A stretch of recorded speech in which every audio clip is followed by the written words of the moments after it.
there is a WWE Chronicle from last year in the build-up to Money in the Bank 2019. As we all know, Mustafa Ali was meant to face, it seemed, Daniel Bryan at WrestleMania last year, only for him to get injured, and then Kofi Kingston ended up having the run of his career, and eventually Kofi Mania happened, and it was great.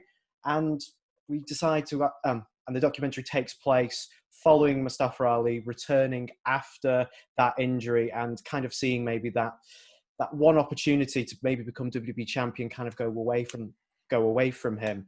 I'll start off with you, Crush. What was the bit you liked the most within this documentary?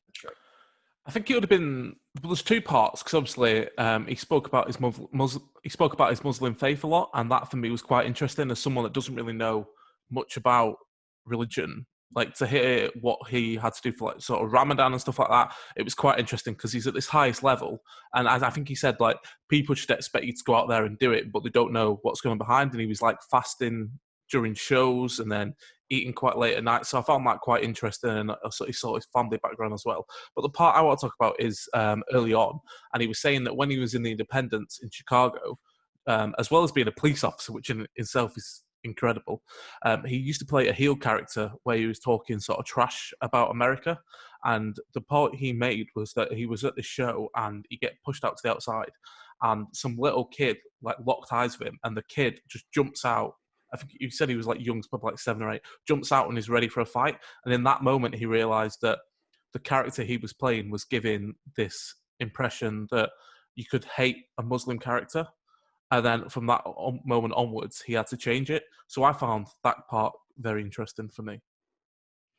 I think one of the things I also just found was the fact that he was talking about, being a police officer. I think when he met his wife, he was a stockbroker or a marketing director, I believe, as well.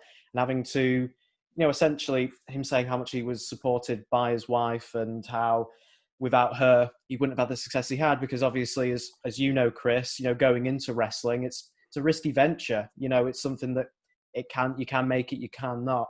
What did you make of that? Him showing off his love for his daughter. She appears a lot on screen and they look like a nice, happy family. What did you make of that? Yeah, it is. Obviously, you hear often about the sacrifices you have to make it in wrestling. Like, I mean, you hear it a lot from Kofi, where he says, like, he hadn't spent a Halloween before, I think it was before last year, with his family for 15 years or whatever it was. And it is like, you see that real sacrifice, and it's nice to see a proper support structure that Ali has. And he even says it himself. It's like, my wife is the reason I'm here. This is why I'm able to do what I do. What I found really fascinating is, obviously we alluded to it earlier, was that Kofi entered the chamber because Ali was injured, and how much that one injury has changed the landscape of WWE ever since then. It's mad to think how different it would have been had Ali not picked up that injury, because we wouldn't have had Kofi Mania. Would have had, as I said, Ali probably against Bryan for the title going into Mania. It's incredible to think how different everything could have been. And I'm actually very interested to hear, Kenny, where would you think we would be if Ali had not got injured and had made it to Mania with Daniel Bryan? I think because the Chronicle is great. I think that if he had made it to WrestleMania, I don't think he would have won.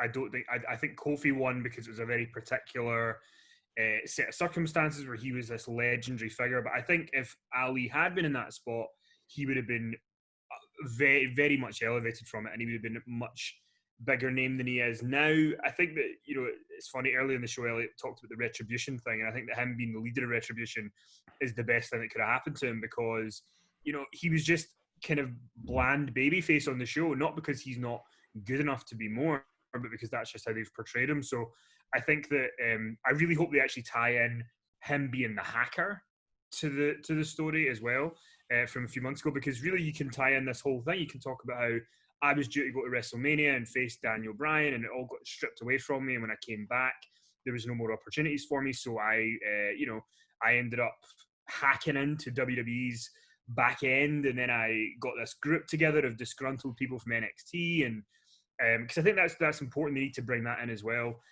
Dio Madden, for example, was a Raw commentator who was then just tossed aside and F5 by Brock Lesnar or whatever. So there's all this stuff they can bring in, and it's a shame that for him to get big, he has to be the heel character that he probably didn't want to be. But I think the important thing is that him being a heel is nothing to do with the colour of his skin, and it's more just to do with, he's disgruntled. But I do hope that at some point down the line he can make it to the level I think he should. I mean, he's come so far though, because I think it was actually, I can't remember if it was WrestleMania 33, but there was a WrestleMania where he was on the pre-show in a cruiserweight title match, and for him to go from that to now being the leader of a faction on Raw is a pretty big jump for him. So I think that he's got a good chance here, and he just seems like the nicest guy. I mean, there's some wrestlers who you think they look like a prick, but he doesn't. He seems like the nicest guy, and you know, it's really nice to see some Muslim representation that doesn't have to be stereotyped, and it's about time, really.